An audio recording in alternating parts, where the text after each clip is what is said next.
लोकांच्या मध्ये अंधश्रद्धा एवढी वाढली आहे. तुम्हाला सांगतो, एक किस्सा सांगतो. आम्ही मुंबईला गेलेलो आणि आम्ही एका चाळीमध्ये बसलो, तर तिथे एक भिकारी आलं आणि ते मागायला लागले भीक.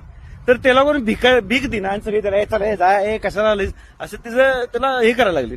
मग त्यानं काय केलं, एका कोपऱ्यात गेलं, एक कापड अंतरलं, एक देवाचा फोटो ठेवला, अगरबत्ती लावली, लिंबू लावला, त्याच्यावर हळद कुंकू टाकलं आणि जोरात असा हात वर करून म्हणलं, जो नाही देगा वो मरेगा. असं म्हटल्यानंतर पब्लिक जे घाबरलं, सगळ्यांनी आपल्या खिशात असतील नसतील तेवढं सगळं पैसे त्याच्या झोळीत टाकायला चालू केलं. पैसे गोळा केलं, त्या अगरबत्तीतील सगळं गोळा केलं, जिन्याजवळ गेलं, असं टर्न झालं आणि म्हटलं, जो देगा वो भी कभी ना कभी मरेगा. म्हणजे माणसाच्या मनात जी भीती आहे त्याचा वापर ही लोक करायला लागल्यात.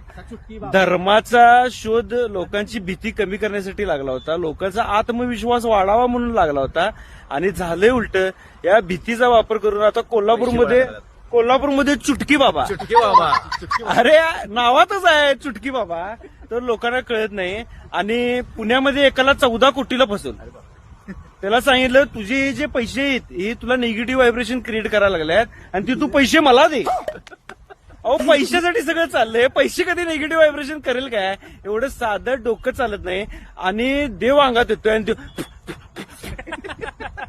झाले. अहो, कुठला देव दर्शन दिल्यानंतर समजा आपल्याला देवानं दर्शन दिलं आणि देव म्हणा, बोल काय पाहिजे तू, असं करेल काय?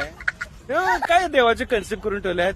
हे मला तर असं वाटतंय, हे अंधश्रद्धा बाळगणारी लोक एवढी झाली आहेत की त्याच्यापेक्षा नास्तिक माणसं परवडली. सगळे धर्म वेगवेगळे आहेत.